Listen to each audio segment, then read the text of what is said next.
Hi, everybody. Hi, Debbie. Yeah. So, welcome, orientation. You are on Monday night. It is almost 7 p.m. You are at Hill Alcohol and Drug Treatment, and I want to start by just telling you how thrilled I am to see you guys all here. A deep philosophy here at Hill is that addiction is a family disease, and what that means is that everybody who is involved with the alcoholic or the drug addict, anybody who loves the alcoholic or the drug addict, is impacted in a major way by the disease of addiction. And so here at Hill, we really are committed to the families getting, not only, the family role here is twofold. One is, yes, absolutely imperative, really essential for the alcoholic and the drug addict to know that even through all of the pain and all of the mess, that the family is still with them and still cheering for them, still there for them. That's essential. That's really, really important. And then the other thing, which is also essential, is that what we know about addiction is that there is not enough sobriety in the alcoholic or the drug addict to heal the family's pain. So what I mean by that is going to be explained in this lecture. That is what this lecture is about. We're going to shift the role a little bit because most of the subjects that we deal with in the educational piece of Hill has to do directly with the alcoholic and the drug addict and recovery and relapse prevention. So tonight what I'm really going to focus on, and this is for everybody, but what I really want to focus on is what happens in the family system where there is an alcoholic or a drug addict. So as I go through this tonight, I want you, and I'm going to encourage you to listen to this information in two ways. I want you to take in this information and hear it and think about the family system that you grew up in. I want you to use the information and reflect back and think about how it was for you as a child growing up in a family system, okay? And then the second way that I want you to hear the information is to think about your family now and kind of use this information to maybe identify what role you're playing, how are you coping, what's happening in your family now, and also looking back at how it was for you then. So to start out,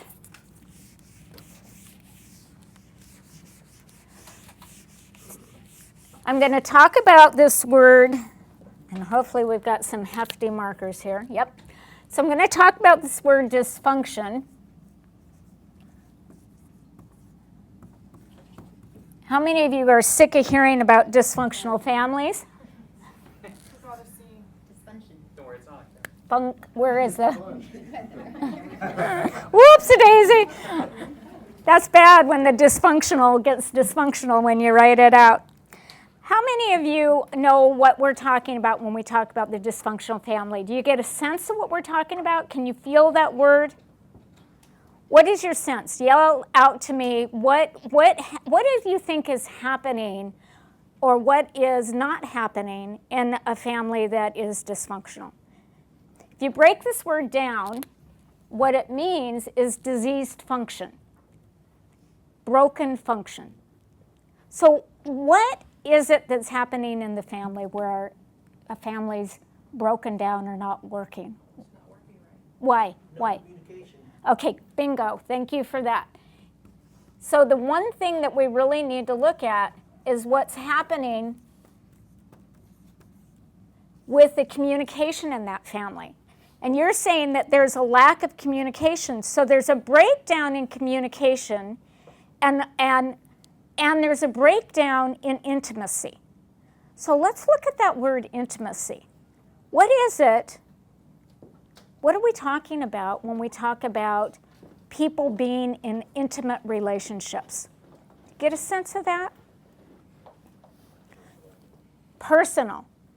Personal and really important, and we all seek this, is that we need that sense of belonging.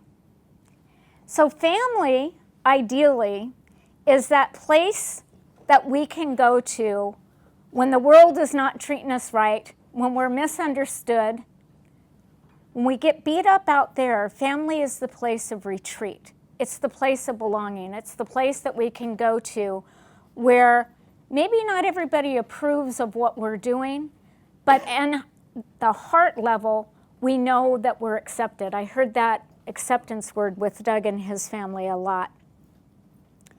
So one of the things that I want to acknowledge is that this word dysfunctional is really a big word, and it is not one size fits all. There's different degrees of dysfunction in family systems at different points in different times and from family to family. So the one thing that all of us have in common in this room tonight, and if we can, just ignore the camera because that's what I'm trying to do right now. How many of you are here tonight in support of or because you're in relationship with an alcoholic or drug addict? See a show of hands? Okay, that's awesome. And you know what that is? That is a huge degree of commitment to change. People don't come to treatment, they don't come to Hill if they're not seeking that one thing. They're seeking change. And you're here tonight because you're seeking change. And my message to the family members, those of you who just raised your hand, is that when families come here, by and large, what they're waiting for, what are you waiting for? Where do you think the miracle lies? In all truth and honesty, most families that get here, the focus is so heavily on the alcoholic and addict, and the belief is that what we need to get our balance back as a family, what we need to get our serenity back, what we need as a family unit to be okay is for the alcoholic or the drug addict to just get sober. So my message to you is going to be a little more empowering and a little more challenging than that. If addiction is a family disease, meaning that nobody gets out of this thing unscathed, there is a challenge in that and there's an opportunity in that. And the challenge and the opportunity to the family members, each and every one of you, is that instead of waiting for the alcoholic or the drug addict to get sober and change, the challenge is to begin your own change process, right? Is to begin your own change process, because that's where the magic is. The truth of the disease of addiction is that if all your eggs is in that basket over there saying he's got to get clean and sober in order for me to be okay, you've lost your power completely. And so our challenge with you is to help you understand that you can have serenity, you can have peace, you can have hope, you can have quality of life regardless of the ongoing sobriety of the alcoholic or addict, and especially because we know that addiction is chronic and there's going to be ups and downs. There may be relapse. And so we want the families to be able to endure through that and to stay anchored in themselves instead of being on that roller coaster ride. So we are all here, we're in the room behind the disease of alcohol and drug addiction. But you may be listening to this lecture, you may be reflecting back to the family you grew up in, you may identify, no, you're fine. You may identify with some of this stuff, but you may not be able to identify that there was an active alcoholic or drug addict in your life. And so when I talk about dysfunction in families, I also want you to know there are things beyond alcoholism and drug addiction that can prompt or lend a family towards this dysfunctional state, this broken state of communication, intimacy. So any ideas you want to throw out there? What are some of the other things? And let me give you kind of what we're talking about when we're talking about the things that can lead a family to that point of stress and breakdown of communication. What we're talking about are things like addiction that are chronic. They happen over a period of time. That can be happening within the family system or it can be happening outside of the family system. But it's not a snapshot. It's not something that happened this week. It's ongoing in the lives of the family members. So it's something that's chronic. And the second thing is that it's something that is secret. So when I say secret, Do you get a sense or a feeling? What am I talking about there?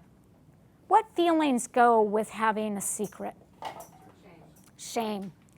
Shame, guilt. Guilt is about what we're doing. Shame is about who we are. But there's a sense of shame in the family. There's a sense, I grew up in a family with an alcoholic father. And I think my dad was drinking alcoholically when I was born, so it was the only normal I knew. But even at a really young age, I knew my family was different than the family down the street, or the family across the street. There was that sense of something's different about us, and that sense of shame, which is so powerful. So beyond addiction, chronic secret stressors meaning the thing that is happening within the family or the thing that is happening outside of the family that's creating this dysfunction. So beyond addiction, any guesses at what would be a chronic secret stressor on a family system? Go again. Failed expectations. Failed expectations. And so let's look at how that manifests on what's going on in the family. What is that stressor that's leading to that sense of failed expectations? Any guesses? Expectations, maybe those high level of expectations, and I think that will get clarified a little bit when we talk about the roles that happen, the roles that will emerge. Let's think about the word abuse as being something that can happen within the family that creates that chronic secret stressor. So 3 types of abuse. So let me back up on this a little bit. I was at a conference, a professional conference a few years ago, and a guy in the field that I really respect was talking. And he made a statement. He said that codependency, which I had identified that I'm really codependent, we'll talk about that in another lecture on another day, but he said codependency is always born out of child abuse, out of some form of abuse. And I got really upset by that statement. That really rocked my boat. I got really upset by that because I had identified that I grew up in a family system with addiction, but my dad, I couldn't identify that I was a child that had been abused. But that statement just sat here in me and it ate away. So I said I got to take a closer look at that because it was kind of pissing me off. And I know myself to know if it's making me angry, I really need to look at it. So I looked at abuse. And well, what is abuse? There's physical abuse. And I thought about my family and I thought, did we have physical abuse in my family? I thought, no physical abuse. There's sexual abuse. And I looked at my family and I looked for that and I went, no, not to my awareness. No sexual abuse. What's the other abuse? Mental, emotional. That one I had to stop on for a minute. I had to stop on that one. And it's not like this was a big revealing flashback or anything like that, but it was a definite memory that came to mind for me as I was looking at this. And I had the memory of being a little kid. And I was living in Torrance at the time, so I know I was, first grade, kindergarten, really young. And Saturday mornings was special. And looking at that time, I think it was special because my dad was sober on Saturday mornings, for one thing. And there was a drill, there was a routine in the family, and the routine was that I got to go with my dad, not me and my sister, just me. I got to go with my dad, and we'd go out into the world with a list from my mom, running errands, right? Getting in the car, my dad and I, with this list, a day of adventure of places that we needed to go. So here are some of the places we got to go. We got to go get work done on the car sometimes, and in those days they put the car on a lift. Y'all know what a lift is? Because nowadays, Jiffy Lube, I don't think the car goes anywhere. But in those days, the car would go up in the air, and how the world has changed because they'd let me, a little kid, be able to stay in the car when the car went up in the air. Imagine the liability of that nowadays. We'd go to the grocery store. We'd get to go to the hardware store. Really special Saturdays. Love this one. We got to go to the dump. I love the dump. I still love dumps. It was great. My dad's an alcoholic. Where else did we go? Yeah. So I'm young. I don't understand alcoholism. But I can tell you this, and this was the memory that I had as I was looking at the chronic secret stressors. I was young, I didn't understand alcoholism, but what I did get was that when I left with my dad in the morning on our day of adventure and I got in the car with my daddy, I can tell you what I felt. And what I felt was that sense of intimacy. I felt close and I felt safe. Those were the things I remember feeling as a little kid with my dad. And I can tell you this, is when my dad stopped at the bar or he stopped at the liquor store, didn't understand alcoholism, but I did understand the feeling of being sad, of being disappointed, and having that sense that the dad that I felt close to and bonded and safe with, that dad was leaving and the drunk dad was going to come back. Now, my dad was never abusive. My dad loved my sister and my mom and I to the core. He was hardworking. He was an excellent provider, but my dad was a drunk, and when he drank, he got drunk. And when he got drunk, it's confusing because under that definition of abuse, there's neglect and there's abandonment. And it's confusing to identify because my dad was he was a full-time steady dad. He was there, Him and my mom weren't off on again. They were married for 30-something years before my dad passed away. My dad never left the home, and he didn't move in and out. It was steady that way. But you know what? His alcoholism, when he got drunk, he emotionally went away. And for me as a kid growing up in that environment, it was that sense of abandonment. It was that a sense that I was being neglected, that sense that he went away. And if you are an addicted parent, if you are an alcoholic parent, that is a really hard message to hear. The day you come into Hill and we spend that 2 hours or so with you, when we do I'll ask you all the questions. The thing that we commonly hear with people that have kids, especially little kids, the thing we commonly hear is that my kids are too young, they don't know what's going on. Any of you believe that? Okay. Because that's a common belief that we hold on to, and that is a belief that we need to get through. That's a piece of denial that people have, that it's not affected their children. And the reality is that children are impacted in a big way. And part of getting sober is taking the emotional responsibility for that, as we saw Doug do, and be able to say, that's not what I want for my kids. That's not the dad or the mom I want to be. So getting in touch with that and owning that and claiming that on a personal level is huge. So the rules that I'm going to talk about tonight are about the stability in the family. So even if we're not a really healthy family that feels really close with that sense of belonging where we communicate, and let's get back to communication again, because we may be talking, but what are we not talking about? We're talking from our head, so we may be able to share our ideas, we may be able to share our opinions, we may be able to share our judgments, our criticisms, but what are we having a hard time sharing? Emotions. We are having a hard time sharing our emotions, the stuff that lives in our heart. And we're having a hard time with that because the family system does not feel safe enough to get this vulnerable.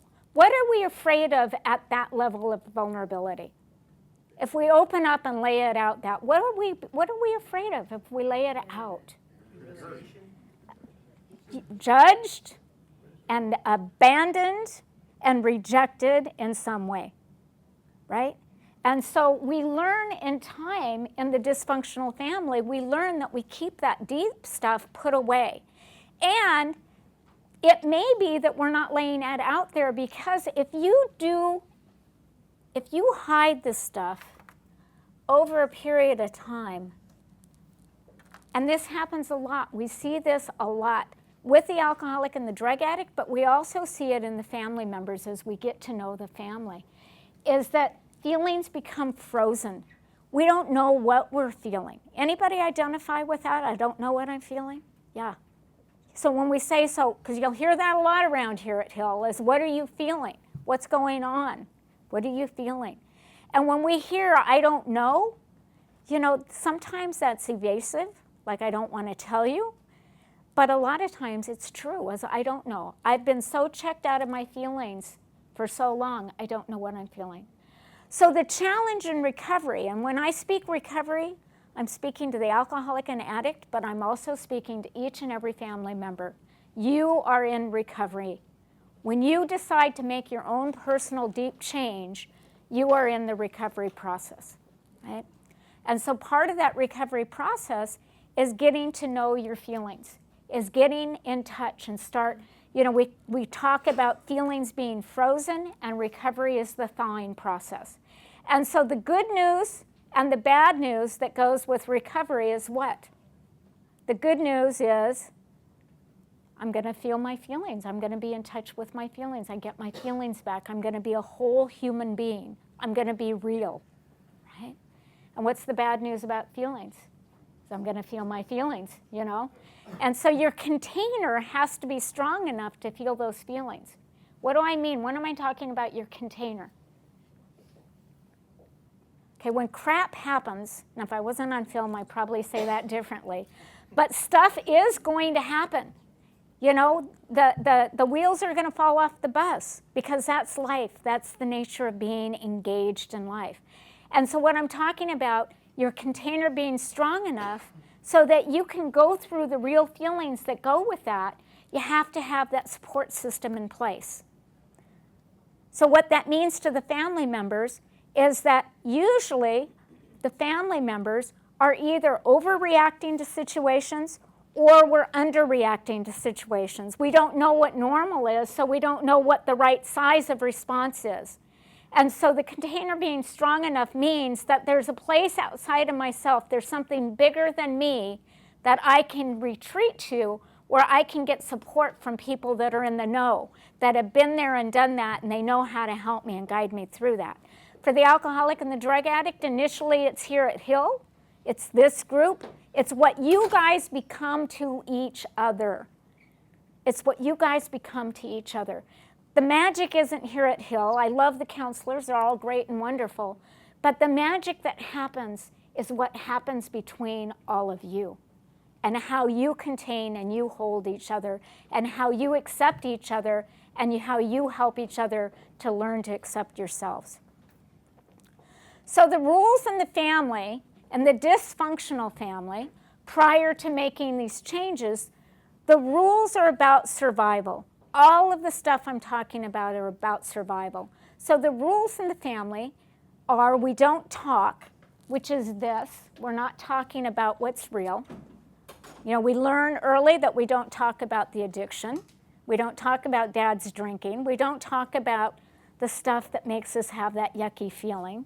We learn that that's not okay. So we learn how not to talk about the real stuff. So we don't talk, we don't feel, because feelings it's too heavy, it's too hard.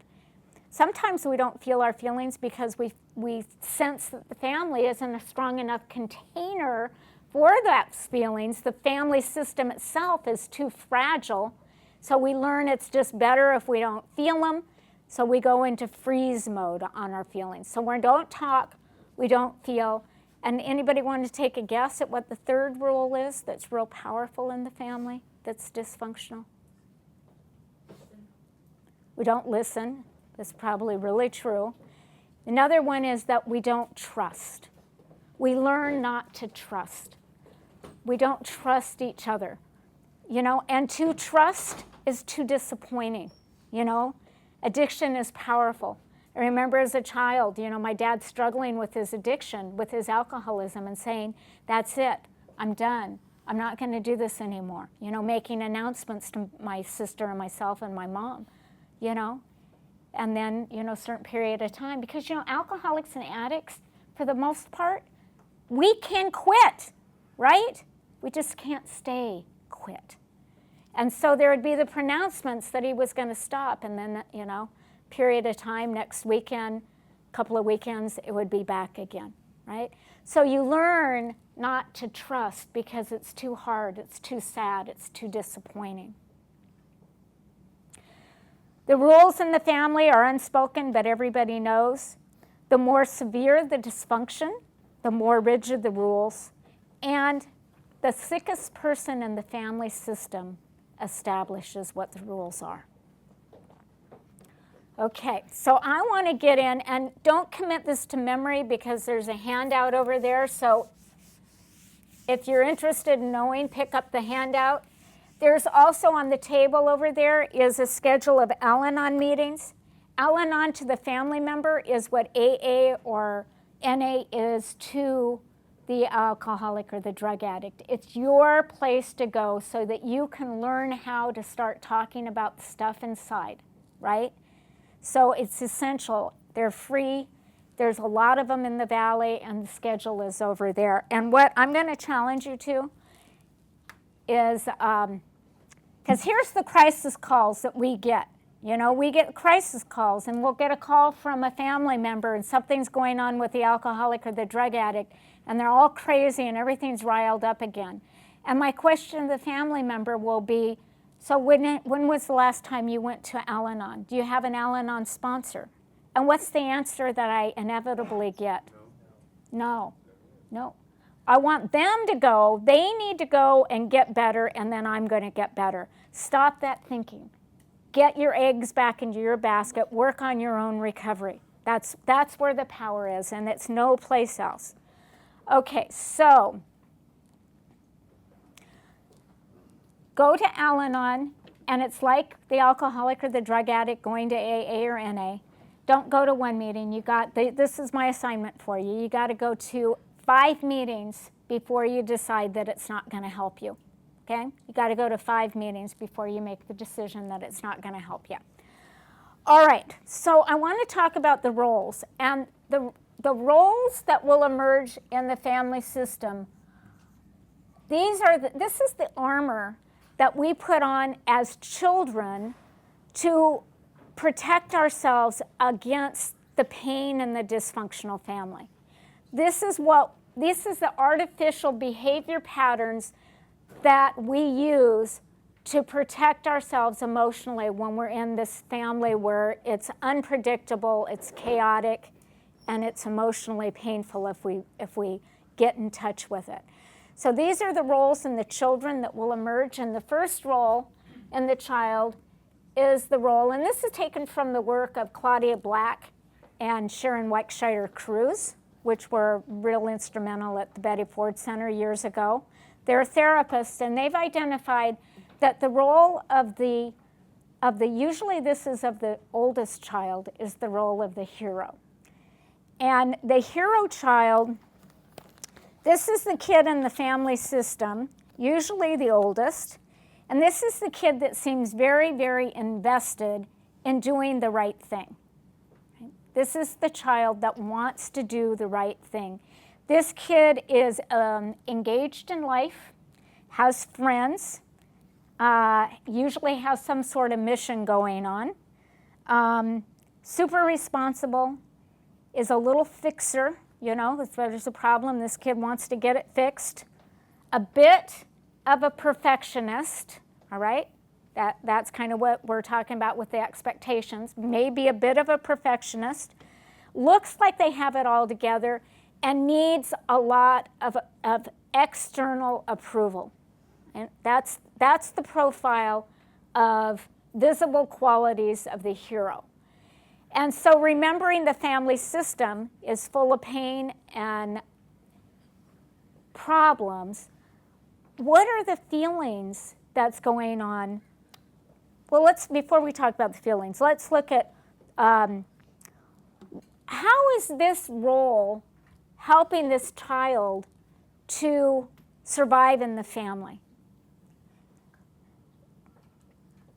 This role is, because you look at that profile and you go, well, that sounds like a pretty good kid. What's wrong with that, right? Teachers will tell you, I wish I had, all my classes, I wish I had this little kid, this type kid in my class. So you look at the child and you can't identify what the problem is. The problem lies in what is driving this hero child to do all of those behaviors and all of that perfectionistic stuff. So the belief is, for the hero child, is somehow that they can be good enough to heal the family's pain. Okay? So what's going on for this role, unconsciously, unknowingly, is that somehow if I can be good enough, whether you're a little kid and you're trying to be good, or whether you're that teenager and you're trying to be good, or, here's the deal with these roles. It was we take them directly from childhood and they follow us into adulthood. So we have a room of pretty big grown-up people here, but inside of each one of us, we still have that role that we were playing out in our family system. And so what's driving that hero, that's driving that piece that just wants to be good enough, is a false belief that if I'm good enough, I'll heal the problems in our relationships. What's the problem with that belief system? How is that faulty? Can't do it. I can't be good enough to heal the problems in my family. And so knowing that no matter how good I am, it's never good enough. What is the feeling that goes with, oh shoot, I'm going to leave the heart up here. What is the feeling, that deep feeling that goes with being a hero child? Who said that? Say. Is it pride? Pride. Yeah, there is a sense of pride. And for all of these roles, there's an asset as well, and I think that's a positive asset that the hero has, is they have a sense of themselves. This is an opinion. I'll try to tell you when I'm telling you an opinion or a fact. This is an opinion.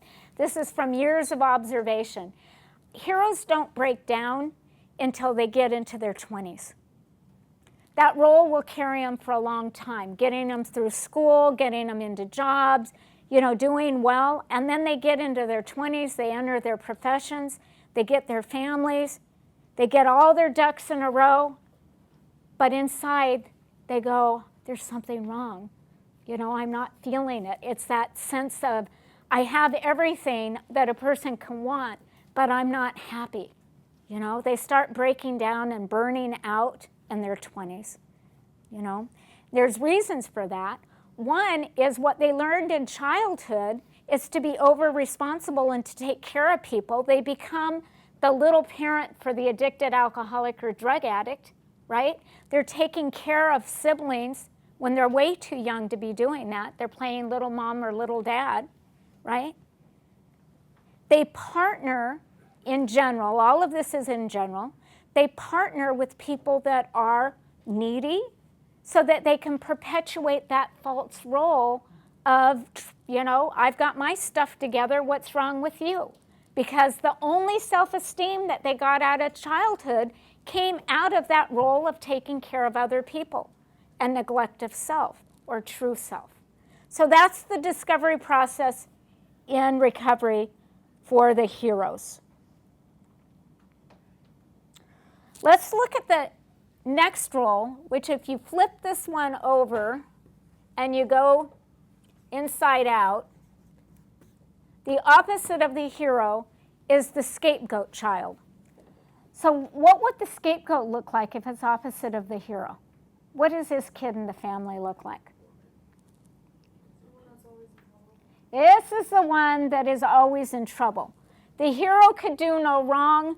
The scapegoat does nothing right. They don't do anything right. That is the perception. By the way, go back to the hero for a minute. The sense that they carry from childhood into adulthood is a sense of inadequacy, a sense that I am not enough. That's the underlying thing that they lug along. Back to the scapegoat, this is the profile. Hostile, defiant, acting out, in trouble, wanting to know what the rules are, so I know how far I can push, and where the vulnerabilities are, and they have a knack for getting in trouble. Involvement with alcohol and drugs generally at an early age. What's happening in the family with the scapegoat is it's taking the focus off of the other family members and what's happening in the family with the chronic secret stressor. So the focus on the family goes all to that scapegoat role and what's wrong with them. So we're not looking at, if we've got a kid in the family that's acting out and is doing drugs and is angry and hostile and defiant, what's happening is we're not looking at what else is going on in the family. Possibly there's infidelity with mom and dad, or maybe there's somebody that has a rage problem, or maybe there's just a lot of instability with finances and a lot of fighting going on. And in the family system where we learn that role that we don't talk, when the kid says, "What's wrong? What's going on with everybody? I heard you and dad fighting last night." What's the answer in the dysfunctional family? Nothing's wrong. Everything's okay. Well, I heard dad saying he wanted a divorce. No, we're fine. Everything's fine. So that denial is the perpetuator of the dysfunction. And that really shows up with the scapegoat because the focus is no longer on the family system as a whole. We're all focused on what's happening with the problem child in the family. So this kid is always in trouble, breaking the rules, feeding the denial in the family. And what is the feeling that the scapegoat has? If you think of yourself as the teacher, what's coming home on the progress reports about this angry, defiant, hostile child? What are teachers saying about what's going on? What's that? Abandonment? Abandonment of self, for sure, right? What teachers say, what people are identifying as being the feeling for the scapegoat underneath all that anger, what they say is just that, is that this is an angry child. This is a really, really angry child. And I want to challenge you to know that this is not so much an angry child as this is a child, the true feeling for the child is a feeling of hurt. This is a really, really, really hurt child that doesn't know how to express that hurt, and so the actions come out as this is an angry kid instead of a really, really hurt kid. So years ago, Rocky used to facilitate group, and he was going around and he was talking to the group, and everybody was going around and doing the check-in. How are you feeling tonight? And there was one guy in group that was definitely the group scapegoat. And he got to him and he said, "Hey, Johnny, how are you feeling tonight?" And he said, "Well, I'm really, really mad. I'm really pissed off." And he said, "What are you mad about? What are you pissed off about?" And he said, "Well, right before I came to group, my dog ran out in the street and got ran over by a car." And he said, "It's the guy that lives down the street from me. And the guy always drives too fast, And so all the other scapegoats in the group got all riled up and they were going, "Okay, well, you know what, we'll get together after group and we'll go down your street and we'll find the guy and we'll have a little talk with him, And Rocky, being the wise counselor that he is, he said, "Tell us about your dog. What are you going to miss most?" What started happening for that scapegoat, for that hostile, angry person, when he started talking about emotions, real emotions? And the tears started to fall.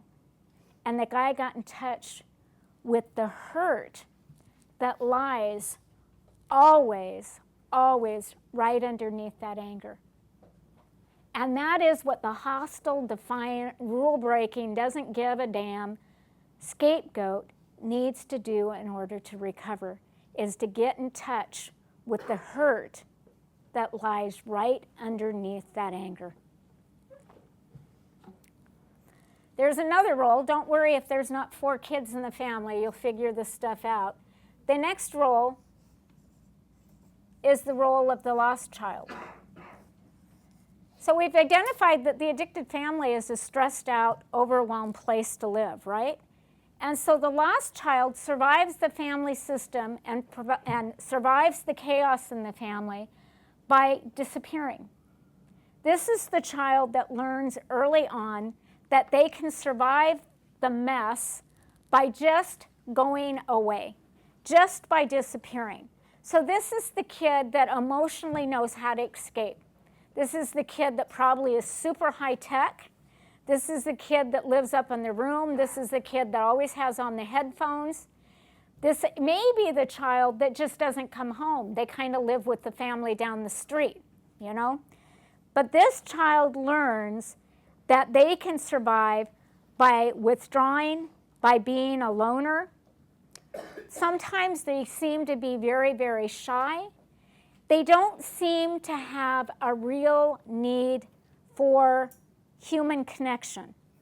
These are the people that are super drawn to Rex. These are the people that, you know, you can't get anything out of them, but you catch them with Rex sitting and having long conversations, right? These are the kids that learn that they can survive in this inner kind of world and that they don't need anybody, right? And that is a sideways payoff for the family, because as a family, we're overwhelmed and stressed out. This hero kid needs a lot of attention because they're so good and we got to go get all those awards and go to all those banquets. And we know the energy that the scapegoat takes from the family, right? Lots of energy for the scapegoat. But this little lost child doesn't seem to have any real demands on the family. You know, they're just okay. They're just okay. They're okay on their own. They're not sad. You know, they don't seem to be sad. They just seem to be kind of self-sufficient and okay. So what is the feeling, the deep feeling, the real feeling that the lost child has buried in there starting in childhood that they drag with them into adulthood? Abandonment. And it's not a trick question. The feeling is a sense of loneliness, which is a real dilemma for the lost child. Loneliness is a real dilemma for the lost child, because here's the rub. They're lonely, but they don't want connection with people very much, right? So that's a real big dilemma for the lost child. Difficulty forming meaningful relationships, little zest for life, problem staying engaged, problem staying and having a sense of belonging. They are really escaping the woodwork and treatment really easily. They're the ones that they're here. They may be here pretty consistently, but you don't get to know them, you know? Nobody really gets to know them. They kind of sit there with their hoods up over their heads or their hats down, and you don't really get a whole lot of feedback from them, you know? And hard to connect, really hard to connect. The last role in the family is the role of the mascot. So what do you think this kid's doing? How's this kid surviving? Cracking jokes. Who said that? Funny. You know? What this kid has learned to survive is it's better to laugh than to cry. And there's power in power in connection, in being able to keep people out of their real feelings. So if I'm cracking jokes and I'm just kind of riding that surface of just levity, just, you know, fun and nothing's real, I'm saving myself from feelings, but guess what else I find out that I have the ability to do? I get to keep you out of your feelings too, you know? Come join me in the fun, right? So this child is a big feeling distractor. He's the detourer of real feelings. He's a master at it. The family may view the mascot as being fragile. This role is often the youngest in the family system. May be seen by the family as being fragile, immature, but it is a little bit of light for the family because this kid brings that little ray of sunshine into a dark place, right? This kid sometimes is hypervigilant, may be diagnosed as being ADHD. The class clown provides the comic relief. The problem with this child, the problem is that this kid, because everything is reduced to kind of that first level of things, this kid never does that developmental stage of getting down to meet their real self. You know, they don't go through that developmental stage of how do I deal with anger? How do I deal with disappointment? How do I deal with real pain? You know, they just deal with it by just keeping it light and keeping it funny. So what do you think is the feeling, the real feeling that the mascot has that they drag from childhood into adulthood? What is that deep feeling? This is a trick question. The lost child wasn't a trick question. This one is tricky. It's not real visible. Check this out. This little mascot that's so popular, this is the ones in your group that, you know, if they're here, it's going to be a good night, right? What's happening underneath all that is that mascot, when you get down to it, they're full of fear. A lot of fear going on because they haven't gone through those developmental stages of being able to know, who am I really? Who am I at my core? And they're dancing so fast all of the time. When they get to be adults, and this is probably, other than the addictive behavior, this is probably the most common symptom that we see walking through the door. When we say, how are you feeling? What do we get back so much of the time? What's the acceptable word nowadays for, I'm scared? What do we say? I'm okay, but that's a little bit in denial. If you went a little bit deeper and got a little bit realer with that, I'm okay, you may present as having what? Good day. Good day. Still in denial over there with the good day. Get underneath that, and what we hear is, I'm anxious. I have a lot of anxiety. How many of you have anxiety? Yeah. You know what? We have anxiety. We are at our hearts. We're really, really afraid. A lot of us just, you know, I hear this sometimes in meetings, is I'm an executive in a big company. I've got to go to this big thing.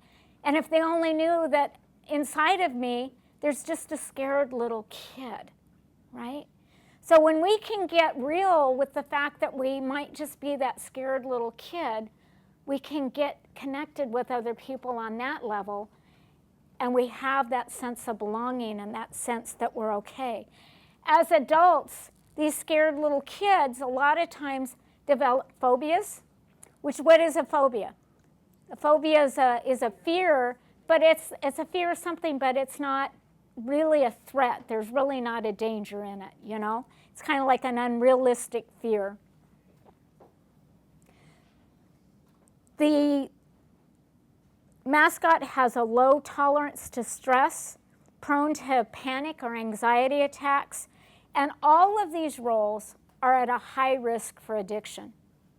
If you grew up in a family system that you can identify after hearing this lecture, if you grew up in a family system where there was addiction, chances of that addiction being carried on in the child that grew up in an addictive family is about 25%. About 1 out of 4 kids that grow up in a family where there's addiction are going to go on and develop their own addiction.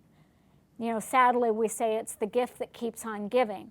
But the good news that goes with that is by being here tonight, getting invested in recovery, this is where the legacy of addiction in your family, this is where it gets to change. This is the do-over.